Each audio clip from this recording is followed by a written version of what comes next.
Que a graça e a paz do nosso Senhor e Salvador Jesus Cristo seja com todos os presentes. Amém. Vamos cultuar ao nosso Deus. Hoje temos a temática Contentes no Senhor. Estamos contentes no Senhor, a Ele nos achegamos.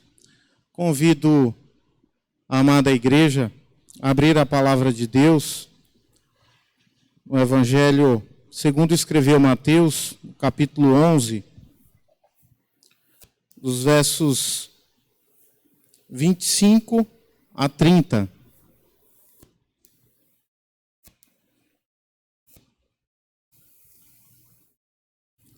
Diz assim a palavra do Senhor: Por aquele tempo, exclamou Jesus: Graças te dou, ó Pai, Senhor do céu e da terra, porque ocultastes estas coisas aos sábios e instruídos e as revelastes aos pequeninos. Sim, ó Pai, porque assim foi do teu agrado. Tudo me foi entregue por meu Pai. Ninguém conhece o Filho, senão o Pai, e ninguém conhece o Pai, senão o Filho, e aquele a quem o Filho quiser revelar. Vinde a mim todos os que estáis cansados e sobrecarregados, e eu vos aliviarei. Tomai sobre vós o meu jugo e aprendei de mim, porque sou manso e humilde de coração, e achareis descanso para a vossa alma, porque o meu jugo é suave e o meu fardo é leve. Amém.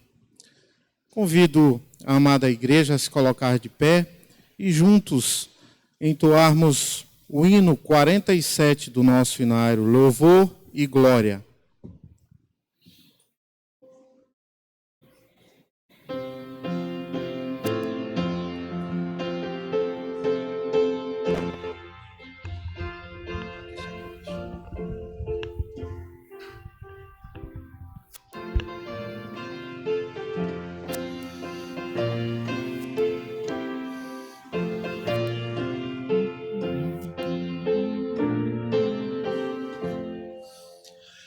Louvamos-te, ó Deus, pelo dom de Jesus, que por nós pecadores morreu sobre a cruz.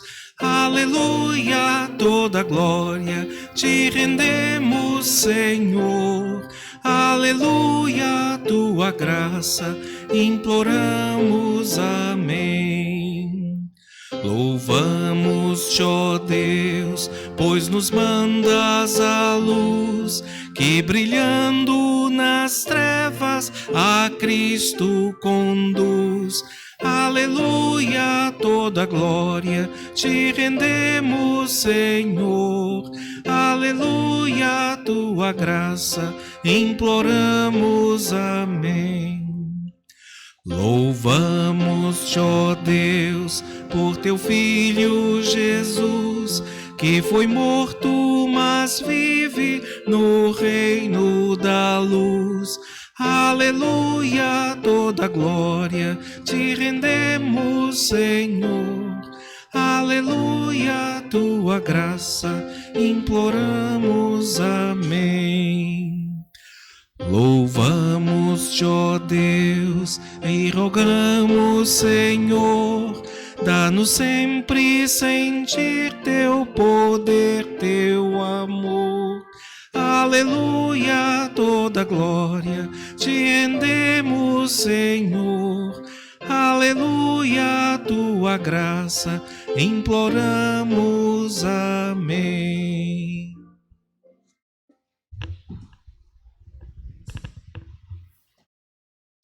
Igreja, pode assentar-se. Vamos orar? Santo Deus e Pai, nós te bendizemos, ó Deus, neste dia, neste momento, porque o Senhor é um Deus bondoso. Te damos graças, Senhor, porque Tu nos deste Cristo Jesus para morrer em nosso favor. Muito obrigado a Deus por essa rica oportunidade que temos de estar aqui na Tua casa para Te prestar culto, ó Deus.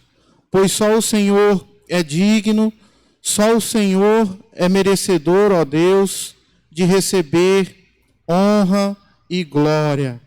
Louvado seja o Teu nome por isso, ó Deus. Te pedimos, ó Pai, que o Senhor abençoe, ó Deus, cada um que entrou aqui nesse templo, cada irmão que nos assiste, ó Deus, que o Senhor abençoe, ó Deus, fortalecendo, ó Deus, instruindo com a porção da Tua santa e verdadeira palavra. Nós Te damos graças e Te pedimos, ó Deus, recebe este culto como prova do nosso amor, da nossa gratidão ao Senhor, e é em nome de Jesus que o fazemos. Amém. Contentes no Senhor, nele esperamos. Convido os amados irmãos a abrirem a palavra de Deus mais uma vez, no Salmo 130, onde faremos uma leitura alternada desse texto. Salmo 130.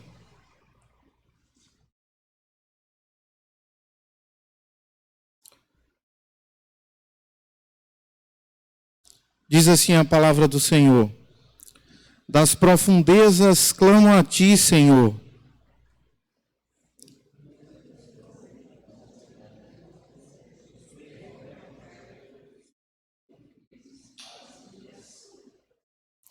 Se observares, Senhor, iniquidades, quem, Senhor, subsistirá?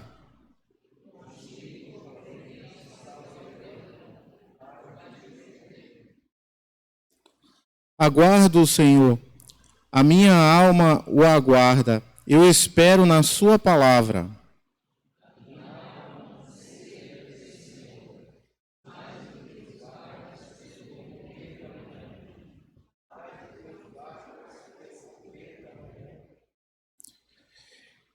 Espere Israel no Senhor, pois no Senhor há misericórdia, nele copiosa redenção.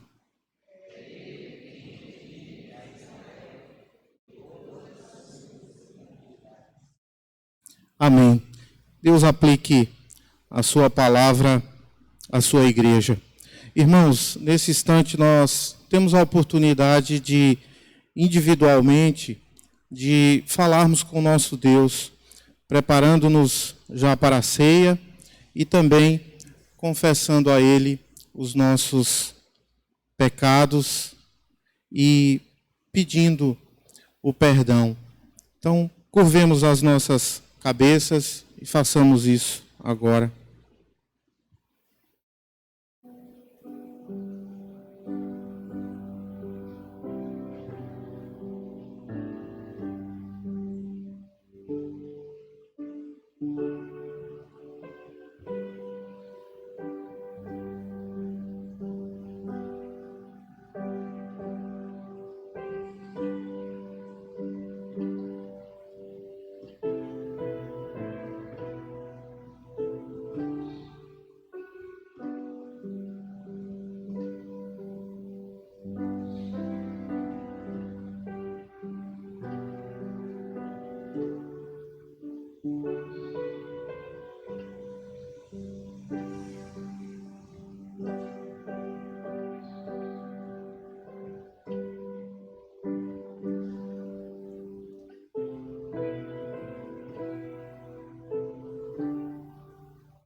Convido a amada igreja a se colocar de pé e juntos louvarmos ao nosso Deus com o hino 159 do nosso inário.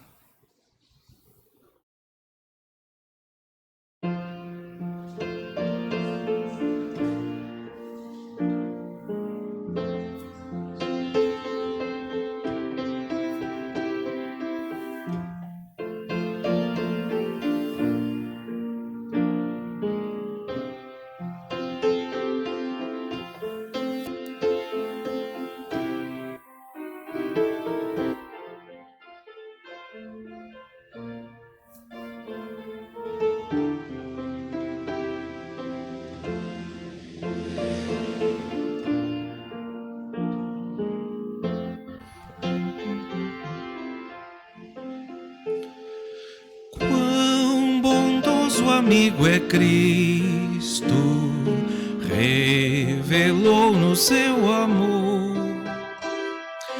e nos diz que lhe entreguemos os cuidados sem temor. Falta ao coração dorido gozo, paz, consolação. Nós não levamos tudo a Ele em oração. Andas triste, carregado de pesares e de dor. A Jesus eterno abrigo, vai com fé teu mal expor. Teus amigos te desprezam, conta-lhe isso em oração, e por seu amor tão terno, paz terás no coração. Cristo é verdadeiro amigo, disso prova nos mostrou. Quando para resgatar-nos Ele humilde se encarnou, derramou precioso sangue para nos purificar. Gozo e vida e no futuro já podemos alcançar.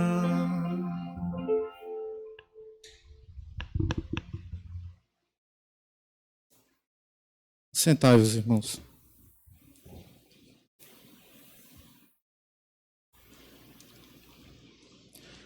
Contentes no Senhor, por Ele vivemos.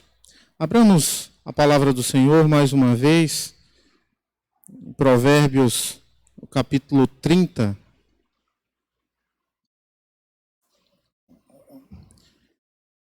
Do verso 7 até o 9, diz assim a palavra do Senhor: Duas coisas te peço, não mas negues, antes que eu morra. Afasta de mim a falsidade e a mentira. Não me des nem a pobreza, nem a riqueza. Dá-me o pão que me for necessário, para não suceder que, estando eu farto, te negue e diga: quem é o Senhor? Ou que, empobrecido, venha a furtar e profane o nome de Deus. Amém. Nesse instante, nós vamos louvar ao nosso Deus, alguns cânticos congregacionais. Esse era o momento também oportuno para a distribuição, a entrega dos dízimos e ofertas. Então você pode fazer isso através de transferências bancárias ou de depósitos. A conta da igreja está disponível nas redes sociais, também nos grupos de WhatsApp. Louvemos ao nosso Deus.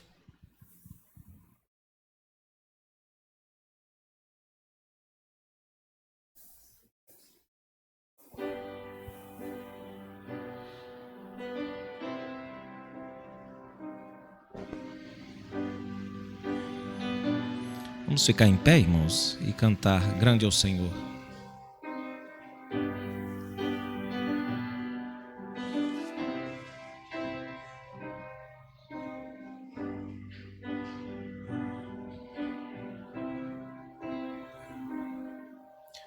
Grande é o Senhor e muito digno de louvor. Na cidade do nosso Deus, seu santo monte, a alegria de toda a terra.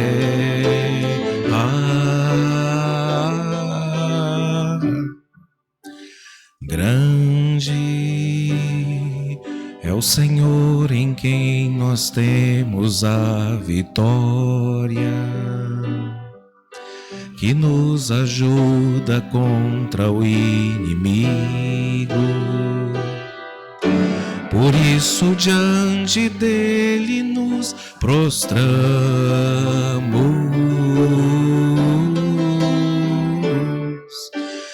queremos o teu nome engrandecer e agradecer-te por tua obra em nossas vidas. Confiamos em teu infinito amor,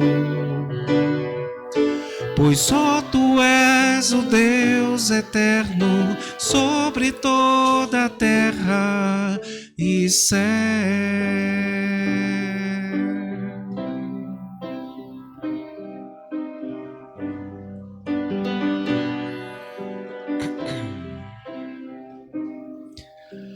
Grande é o Senhor e muito digno de louvor. Na cidade do nosso Deus, seu santo monte, a alegria de toda a terra.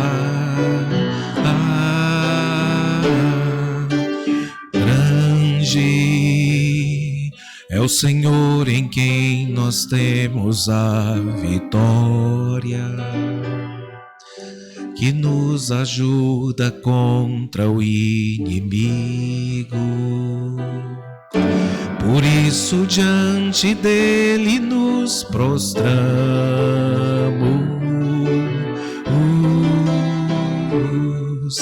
queremos o teu nome engrandecer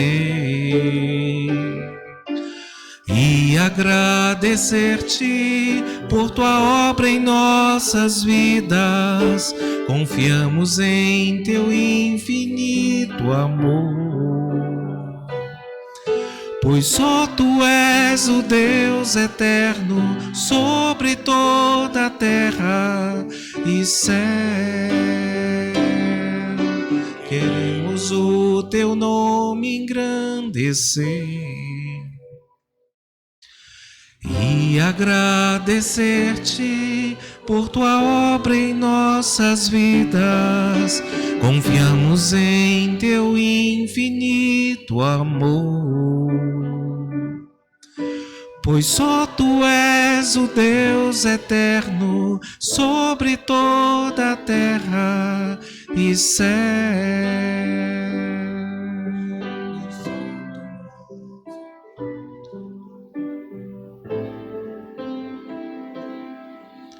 E céu.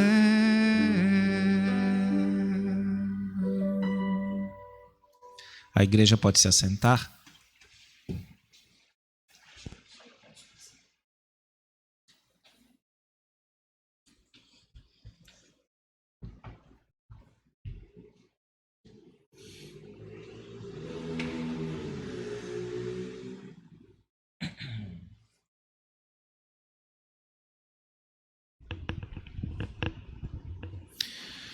Meus irmãos, o Conselho da Igreja Presbiteriana Cristo Redentor, em sua última reunião, na quarta passada, recebeu uma carta de transferência e fez a leitura na presença do irmão transferido, que está aqui conosco hoje, da segunda igreja presbiteriana de Porto Alegre para a terceira igreja presbiteriana, o nosso irmão Eduardo Longaray da Silva. Eu peço ao nosso irmão para que venha à frente. Esse é um momento importante e singelo para a nossa igreja, que é o momento da recepção de mais um membro. Nosso irmão já é membro da igreja, então o que nós gostaríamos de fazer é formalmente apresentar o nosso irmão à igreja e também orar, rogar a Deus para que ele seja uma bênção para esta igreja e para que esta igreja seja um ambiente propício para o desenvolvimento da salvação do nosso irmão. Vamos orar ao Senhor, com o nosso irmão Eduardo. Senhor Deus, nós agradecemos a Ti por Tua misericórdia, que se renova dia após dia e que é sempre nova em nossas vidas. Agradecemos-te, ó Deus, pela vida dos irmãos da segunda igreja, que pela Tua graça formaram juntos um ambiente para o início e parte do desenvolvimento da fé do Teu servo que aqui está, Senhor, agora. E rogamos-te, ó Deus, primeiramente pelos nossos irmãos, para que Tu supras a falta que o nosso irmão Eduardo fará entre aqueles irmãos. Rogamos-te também pela Igreja Cristo Redentor, para que com seu viver, com seu serviço a Cristo, seja um incentivo para a vida deste irmão, Senhor. E quanto a ele, nós rogamos que o Senhor tenha compaixão da vida do Teu servo e também faça bom uso dos seus dons, os dons que o Senhor deu a ele, para que ele possa também contribuir para o bem desta igreja, Senhor, assim como um órgão que não vive apenas para si, mas cumpre a sua função de modo a beneficiar todo o corpo. Suplicamos, ó Deus, estas bênçãos e agradecemos a Ti por tudo, em nome de Jesus. Amém. Seja bem-vindo, meu irmão Eduardo. Esta igreja é a sua igreja também. Deus o abençoe. Pode se assentar.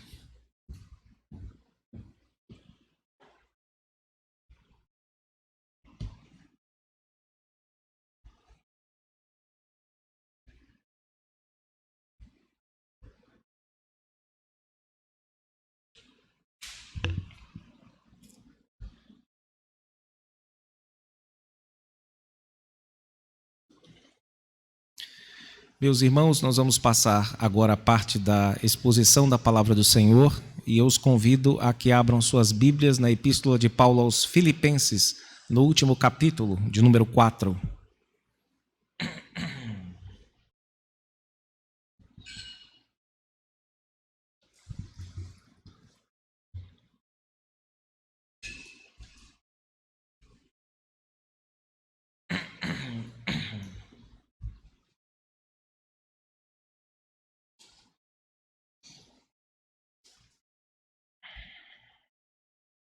Epístola de Paulo aos Filipenses, capítulo 4, versículos de 10 a 13.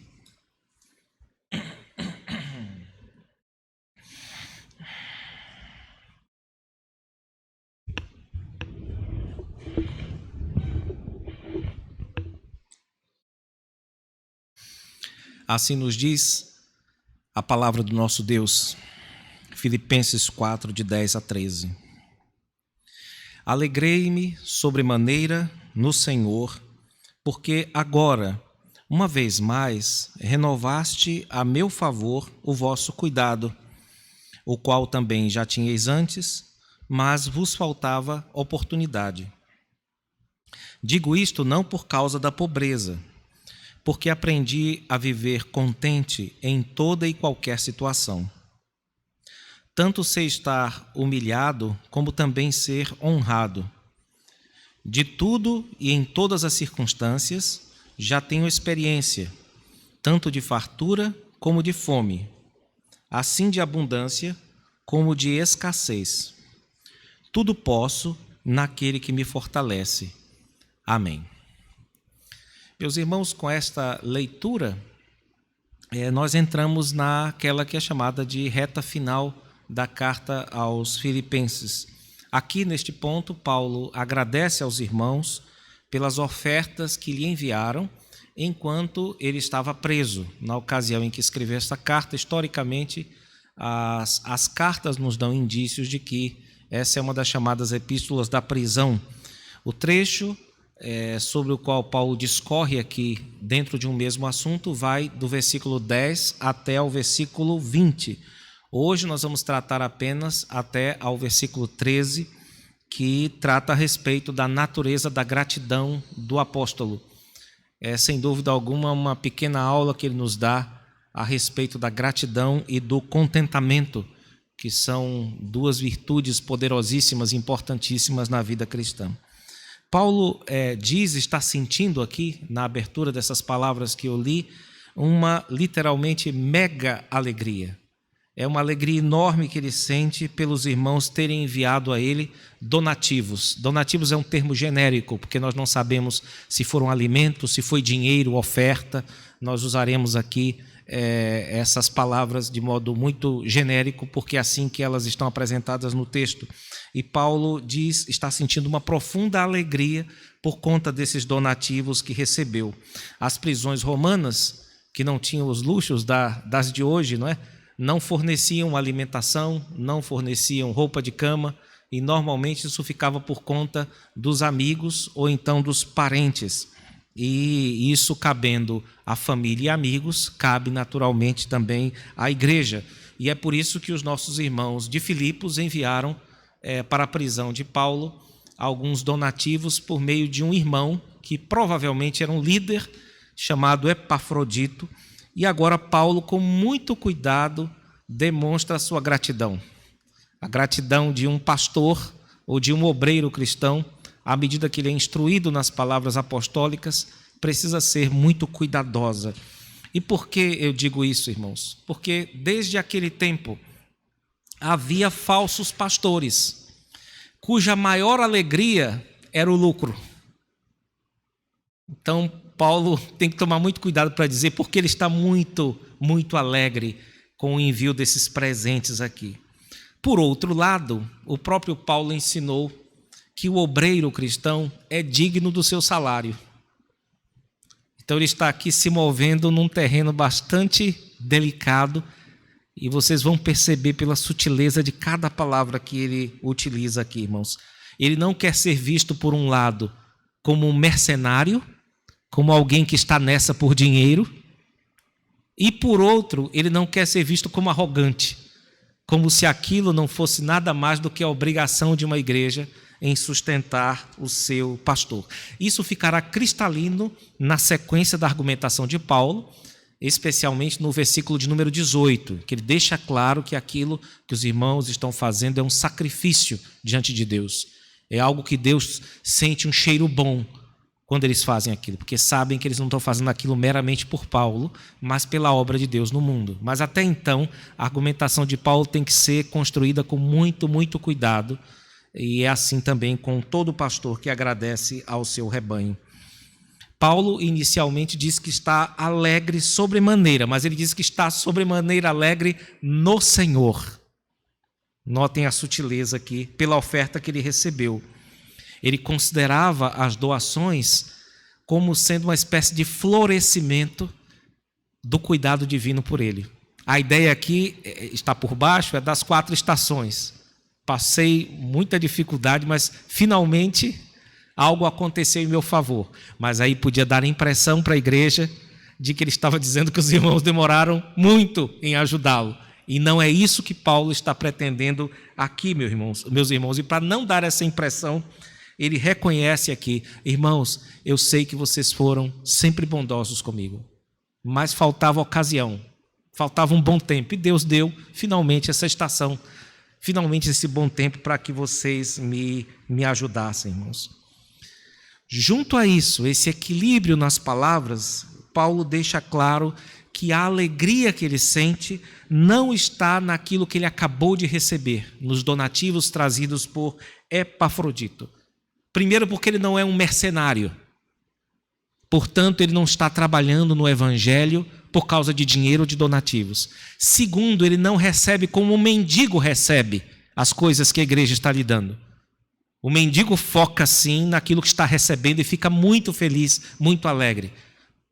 Paulo vê através desses donativos alguma coisa. Ele não olha para os donativos, mas através dos donativos. E ele explica isso na sequência, versículos de 11 a 3, que nos ensinam a respeito do dever nosso, de tendo Paulo como modelo, aprender o que significa uma das virtudes mais importantes e, ao mesmo tempo, um dos grandes anseios humanos, que é o anseio por contentamento.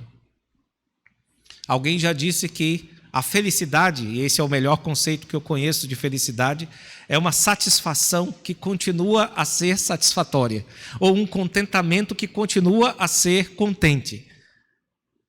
É certo que uma felicidade dessa magnitude ou dessa completude nós só vamos experimentar no paraíso com Deus, mas é possível, sem dúvida, esperar algo ou experimentar algo dessa felicidade na forma de contentamento em nossos dias. Pelo menos é o que Paulo nos dá a entender aqui, irmãos.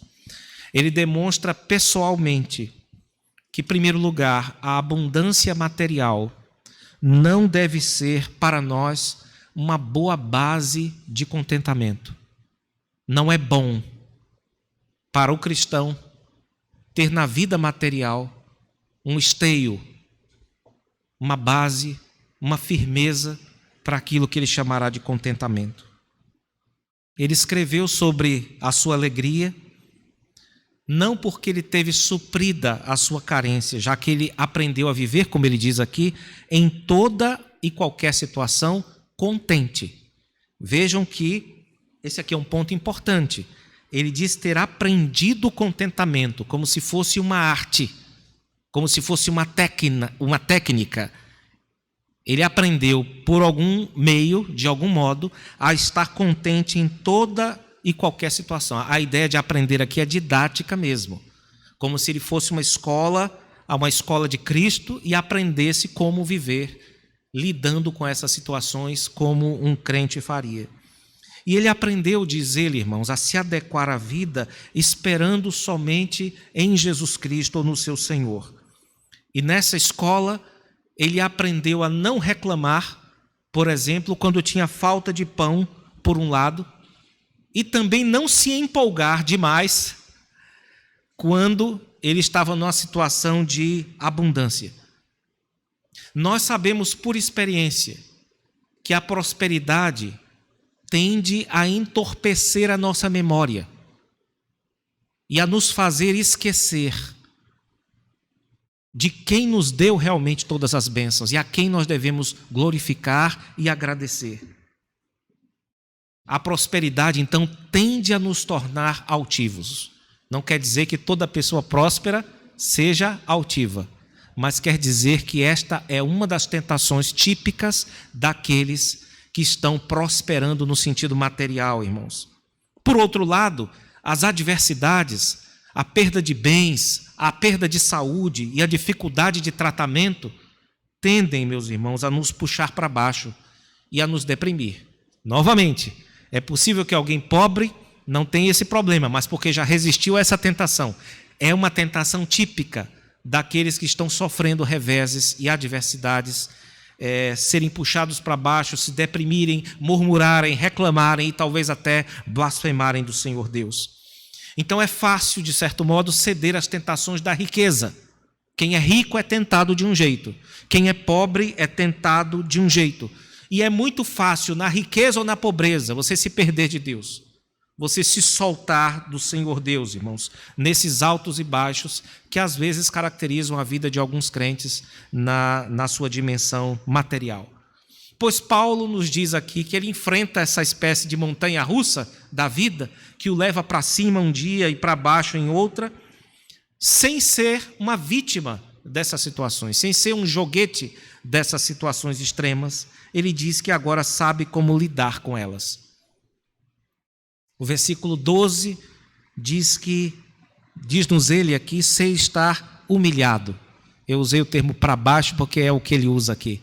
Irmãos, eu sei estar para baixo quando as coisas estão difíceis e eu sei também estar honrado ou ser honrado. Eu não me engano com essas tentações e com esses ambientes de honra. Um dia a comida pode fartar para mim. Outro dia ela pode faltar para mim. É o que ele está dizendo aqui. E ele passava fome. abundância e escassez, como ele diz aqui. Ele afirma que foi como que iniciado em algum tipo de mistério que nós desconhecemos. Ele obteve aqui da parte de Deus a graça de conseguir dormir, por assim dizer, com a barriga cheia de um banquete que ele participou, cheio de gratidão no coração, cheio de contentamento. E depois, no outro dia, não ter o café da manhã para tomar e receber isso igualmente com contentamento, irmãos. Essa palavra contente, versículo de número 11, traduz um termo conhecido nosso, embora não seja tão popular quanto contente, que é o termo autarquia, que literalmente significa a si mesmo governar-se, ou ser autogovernável, ou autossustentável. Esse termo, na época, irmãos, descrevia autossuficiência e independência de pressões externas. Para as pessoas que possuíam, para as cidades ou para as instituições que eram autarquias, havia um certo orgulho de sê-lo, mas não é o caso de Paulo aqui. Paulo menciona essa palavra, que pode dar a entender que ele estava se orgulhando, mas a autarquia de Paulo era diferente, irmãos. E é por isso que ela é bem traduzida aqui como contentamento. Porque ele deixa claro no versículo 13 que essa autossuficiência que ele aparentava ter não residia nele mesmo, mas residia em outro. É daí que vem este versículo famoso, não é, de Filipenses, um dos mais famosos da Bíblia, né? E às vezes um dos mais mal entendidos. Tudo posso naquele que me fortalece. Quando tirado do contexto, ele vira frase de para-choque de caminhão, vira slogan de pessoas que realmente não entenderam o texto. Mas o que Paulo está explicando aqui é que ele consegue suportar a coisa, viu? Consigo suportar tudo de bom nessa vida sem me deixar ensoberbecer. Consigo suportar tudo de ruim nessa vida sem murmurar, reclamar ou blasfemar. E a aparência que vocês me veem é de uma autarquia, é de alguém que tem poder em si mesmo, mas não é não. Eu tenho uma conexão profunda com alguém que me dá essa força, que não permite que eu descambe, que eu me descompense nesta vida e mantenha a minha estabilidade no meio da instabilidade. Todos nós conhecemos a capacidade de resistência do apóstolo, de que ele foi honrado muitas vezes, mas não se envaidecia, de que ele foi humilhado e perdeu muita coisa, mas não blasfemava e nem sequer murmurava, irmãos. Ele suportou certamente muito mais dificuldades e tentações do que a maioria de nós. E Paulo pode ser visto como uma espécie de gerador de energia, né? Ele incentivava as igrejas por onde ele passava, ele era uma espécie de dínamo. E, de fato, esse é o termo empregado aqui no versículo 13. Literalmente, ele diz, tudo posso naquele que me dinamiza. É como se ele fosse uma pequena usina de força, mas ele sabe onde é que estava ligado, onde estava conectado. E assim são os grandes servos de Deus, as grandes servas de Deus. A impressão que dá é que ela é meio que super-humana, ou ele é meio super-humano, mas só ele sabe quem é que o sustenta. Só ele sabe quem o estabiliza, irmãos. E neste caso aqui, era Deus que o capacitava para que ele lidasse com as flutuações da vida. E esse era o segredo da autarquia ou da aparente autossuficiência de Paulo, que era estar unido ou estar dependente do Senhor Deus Todo-Poderoso. E era isso que o impedia de ser engolido pelas inconstâncias da vida, tanto aquelas inconstâncias que o levavam para lugares bons e traziam certas tentações, como também as que o levavam para lugares difíceis, problemáticos, que também traziam as tentações típicas desses lugares, irmãos. Vocês devem ter percebido até aqui que este ensino contraria frontalmente a nossa cultura, que constantemente se mostra descontente com aquilo que possui e mostra-se cínica com relação a qualquer tipo de felicidade à parte de uma vida sem consumo, não é? As pessoas parece que não conseguem imaginar aquilo que Paulo está dizendo aqui, meus irmãos, E é por isso que os crentes são chamados a ter sua fonte de estabilidade na vida, de equilíbrio, não nas coisas que possuem e não nas coisas que não possuem, mas no próprio Deus. Lembre-se de que a nossa vida está sujeita aos extremos da vida. Às vezes você pode ser levado para uma situação difícil, material, e no outro dia ela pode melhorar. O tempo inteiro acontecem coisas assim. O tempo inteiro ricos ficam pobres. O tempo inteiro pobres ficam ricos. Pessoas melhoram um pouco, pessoas pioram um pouco, irmãos. E todas essas situações trazem seus desafios, trazem suas tentações. Se você se fixa demais naquilo que você não tem, você vai pecar por ingratidão. E se você se fixa demais naquilo que você tem, você vai pecar por soberba, nos moldes de Provérbios 30, não é? Senhor, não me dê nem riqueza, nem me dê pobreza. Dá-me o pão que me for necessário, dá-me aquilo que eu preciso, para não ocorrer que eu, de farto, te negue e pergunte quem é Deus. Deus para mim é isso aqui, e mostre a sua carteira. Ou então, para que empobrecido, ou seja, não tendo o que comer, nem o que vestir-se, eu não seja tentado a furtar e profane o bom nome que sobre mim é invocado, que é o nome de Deus. Então, essa é a nossa luta, irmãos. Se Deus nos der essa oportunidade de crescer, cresçamos, porque Paulo não está falando disso aqui. Ele está dizendo que, independente do ponto em que você esteja, materialmente falando, esteja contente, agradeça a Deus. Lembre-se de que a fonte de contentamento de um crente não é aquilo que ele tem ou que ele não tem. Não são as épocas das vacas gordas, nessa época você estava firme, estava tudo bem. E na época das vacas magras você estava mal, estava tudo ruim. Isso significa que você está caminhando junto com a montanha-russa. Você não está imitando a Paulo, buscando no próprio Cristo, no próprio Deus Todo-Poderoso, a estabilidade que você precisa para passar por uma vida bastante acidentada, bastante inconstante, irmãos. Portanto, nós temos aqui, por parte do apóstolo, um exemplo que vale a pena pensarmos, meditarmos e, à medida do possível, imitarmos. Um outro modelo que temos aqui, que não podemos esquecer, também muito importante, é a imitação dos filipenses. Lembremos de que eles estão aqui segurando, como se diz hoje na missiologia moderna, né? Segurando as cordas para os missionários descerem até as regiões difíceis onde o evangelho deve ser pregado, irmãos.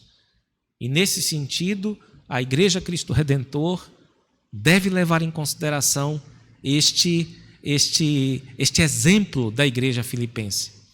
No ano de 2020, esta igreja ajudou a muitos missionários, ajudou a muitas pessoas, irmãos. Primeiramente, orando por elas, porque na nossa tradição, a principal das boas obras é orar. O que é orar? É você, no seu coração, pegar alguma pessoa e entregar nos braços de Deus e pedir a Deus que tenha misericórdia dela. Quando você faz isso, não tem boa obra maior do que essa. Não tem coisa mais importante do que você orar pelas pessoas. E isso a Igreja Cristo Redentor fez. Ela colocou constantemente a vida daqueles que servem a Deus nas diversas áreas em oração, irmãos. Também houve um número considerável de ajudas dadas a missionários, tanto dentro do Brasil quanto fora do Brasil, por esta igreja. É muito importante que vocês tomem consciência disso, daquilo que Deus tem feito na vida de vocês e que é bom e que é proveitoso, meus irmãos. A junta diaconal desta igreja foi usada por Deus para suprir inúmeras dificuldades de pessoas que sofriam aqui e de modos muito discretos, às vezes até secretos. A nossa junta foi em lugares onde às vezes não se sabia e as pessoas estavam passando necessidades duras, urgentes, gritantes. E, de fato, houve um apoio maciço da igreja, ninguém recusou, pelo contrário, a igreja inteira, quando solicitada, ajudou e respondeu positivamente para que nós lidássemos com esse ano complicado de 2020 como cristãos. Agora nós entramos num outro ano, irmãos, e nós devemos nos perguntar a quem nós ajudaremos. Com quem é que nós vamos sofrer dessa vez? Vocês da igreja PCR, da Igreja Presbiteriana Cristo Redentor, vão sofrer com quem neste ano? Porque muito provavelmente vocês vão saber de pessoas que vão ou já estão sofrendo muito mais do que vocês estão. Então é necessário que nós levantemos essa pergunta, tanto na escala coletiva, como igreja organizada, como também individualmente, irmãos. Porque Deus vai falar particularmente com você. Deus vai tocar seus intestinos, como João diz lá na sua epístola. Se um de vocês especificamente, que possui recursos deste mundo, vir a seu irmão, você especificamente, passar necessidade, você tem os recursos. E se o seu intestino ficar revirado com aquilo, com aquela miséria diante de você, se você fechar esses intestinos, se você não ouvir as sugestões do seu próprio corpo para ajudar as pessoas, aí João pergunta, como é que pode estar o amor de Deus nesse coração? Então essas perguntas de Deus serão feitas à igreja de modo geral, irmãos, e serão feitas também a cada um de nós de modo particular. E eu devo, desde já, antecipar aquilo que nós vamos tratar, porque é necessário nesta hora, para dizer que essa postura deve ser entendida por nós e cultivada, porque não é natural que uma igreja seja missionária. Não pensem vocês que é natural. Não é. Tem igreja que não é. Tem igreja que é fechada em si mesma e guarda para si o que tem de melhor. Isso acontece. E o testemunho de Paulo aqui é muito sutil, nos versículos 15 e 16, que estão fora do nosso ponto, mas ele diz claramente aqui que esses irmãos de Filipos têm essa característica, cultivaram essa característica, mas isso não é de todos. Ele fala que na Macedônia só aqueles irmãos estavam ajudando a ele, os outros irmãos não estavam. Significa que existe aqui algo a ser apropriado por todos nós e que parece muito apropriado à medida em que esta é uma das maiores igrejas do Rio Grande do Sul. Se não for uma das maiores, é a maior igreja presbiteriana do Rio Grande do Sul. Então, certamente, com esse tamanho, com esse poder, Deus nos quer indo além deste entorno onde nós nos encontramos, irmãos. É certo que Deus quer que levantemos os olhos e contemplemos horizontes maiores, irmãos. Portanto, os filipenses são crentes diferenciados e nós devemos imitar esses irmãos.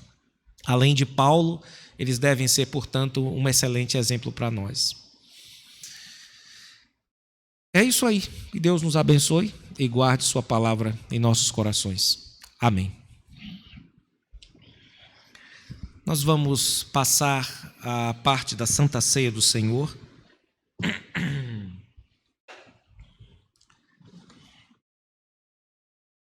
E eu convido aos irmãos para que abram suas Bíblias na primeira epístola de Paulo aos Coríntios, no capítulo de número 11.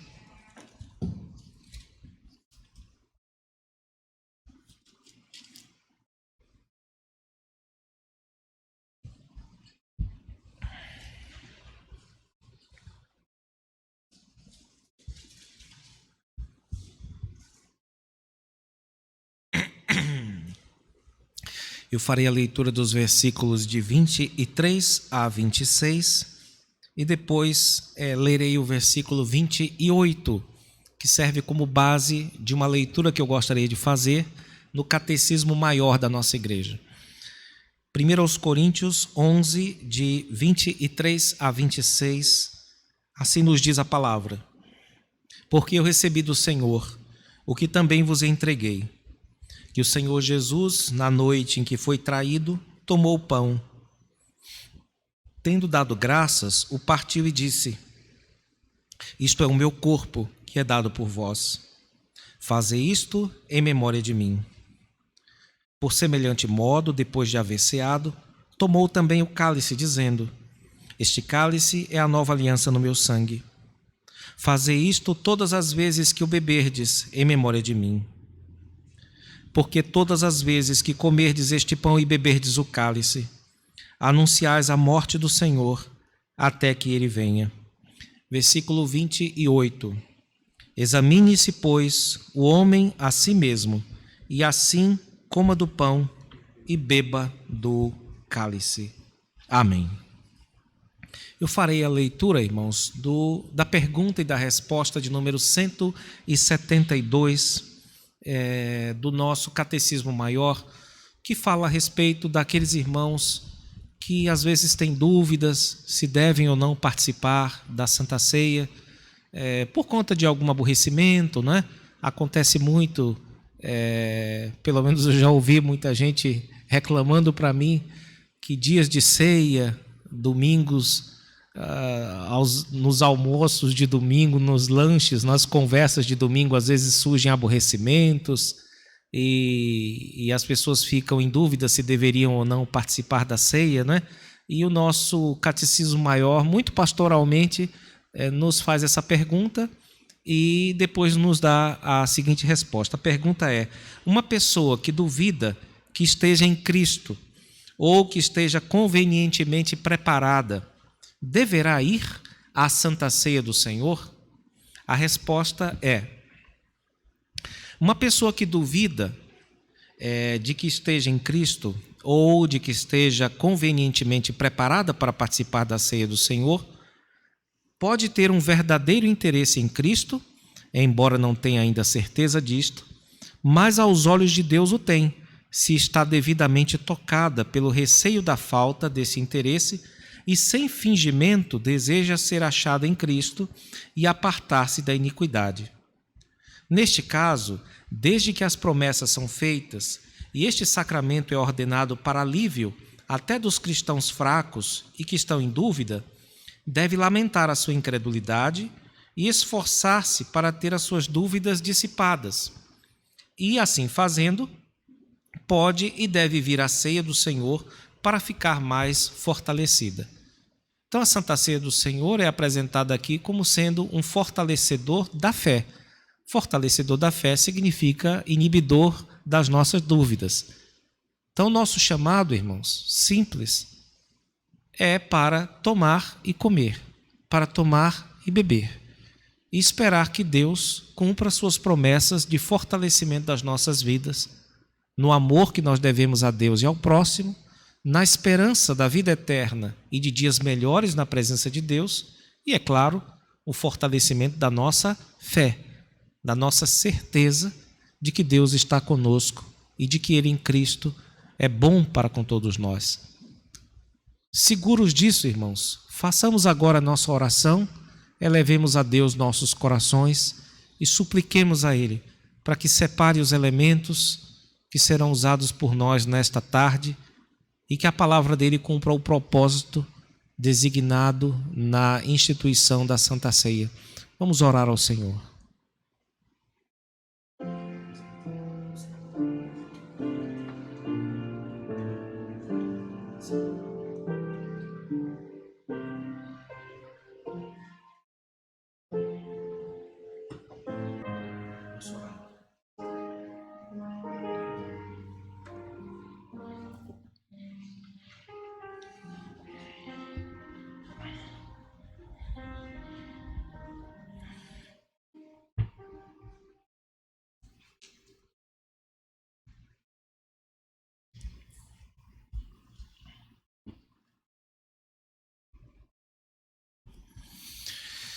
Meus irmãos, fiquemos em pé e vamos fazer a oração final e ao fim receber a bênção.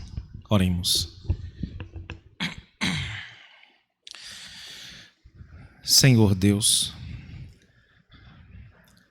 nós te agradecemos pelo privilégio, pela honra que foi ter passado este tempo em tua presença, sendo trabalhado pelo teu Santo Espírito, pela tua santa palavra, sendo transformados pelo teu poder, Senhor, sendo expostos às realidades mais altas já reveladas. Bendito sejas, Senhor, Deus da nossa vida. Suplicamos, ó Deus, para que estas impressões que recebemos vindas de Ti tenham profunda influência sobre o nosso viver depois que sairmos daqui. Que o Senhor continue a nos santificar, a trabalhar em nossos corações, a trabalhar através de nós, Senhor, na vida daquelas pessoas que não Te conhecem ou que precisam amadurecer na fé. Que o Senhor tenha compaixão de nós. Quanto às nossas vidas pessoais, dá-nos a graça de nos firmarmos em Ti de tal modo que possamos responder às facilidades e às dificuldades da vida, tendo o Senhor como nossa fortaleza, como aquele que não nos deixa desviar, nem para a blasfêmia, nem para a soberba, Senhor. Que possamos dizer como o Teu servo disse no passado: tudo posso naquele que me fortalece. Tem misericórdia de nós, Senhor, para que não busquemos em nada nesta vida aquilo que seja para nós uma fonte de força. Livra-nos desta decepção, Senhor, e continue a trabalhar nos nossos corações, nos purificando, Senhor, pelo Teu Santo Espírito, pela Tua palavra. Que o Senhor nos leve em paz, ó Deus, que a Tua bênção repouse sobre nós. Em nome de Jesus. Amém.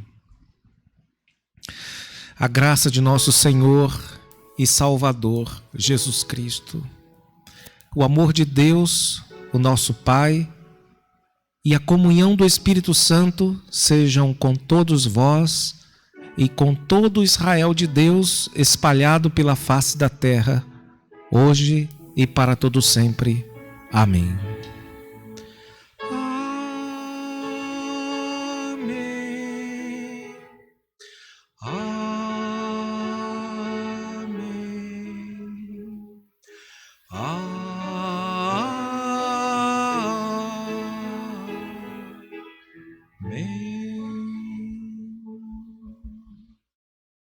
Assentai-vos, irmãos.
Queremos saudar os nossos visitantes. Eu não tenho aqui nenhum nome de visitante pela primeira vez, mas aos demais que já estão aqui da segunda vez em diante, sejam muito bem-vindos. Dizer que é uma alegria recebê-los aqui e que voltem outras vezes. Vamos passar a nossa agenda semanal. Na quinta-feira à noite nós temos o Chimarrão com Bíblia, às 20 horas, transmitido pelo Facebook e pelo YouTube. Domingo, às 9 da manhã, temos reunião de oração, através do Facebook também. Participe, tem sido uma bênção. O Conselho da Igreja, reunido nesse última semana, referente ao culto das 16 horas, o Conselho resolveu, então, mudar o horário. Então, a partir do próximo domingo, nós não teremos mais o culto às 16 horas. O culto retornará às 19 horas, como era de costume, que tínhamos aqui antes da pandemia. Então, às 19 horas, a partir do próximo domingo. Você também não precisará mais dar o seu nome para o irmão Júlio ou para outra pessoa da equipe de organização. Então, você, às 19 horas, pode se dirigir até aqui à igreja, que com certeza cultuaremos juntos, respeitando todos os protocolos de segurança necessários. Tá bom, amados irmãos? Que Deus abençoe, vos conceda uma semana de vitórias. Amém.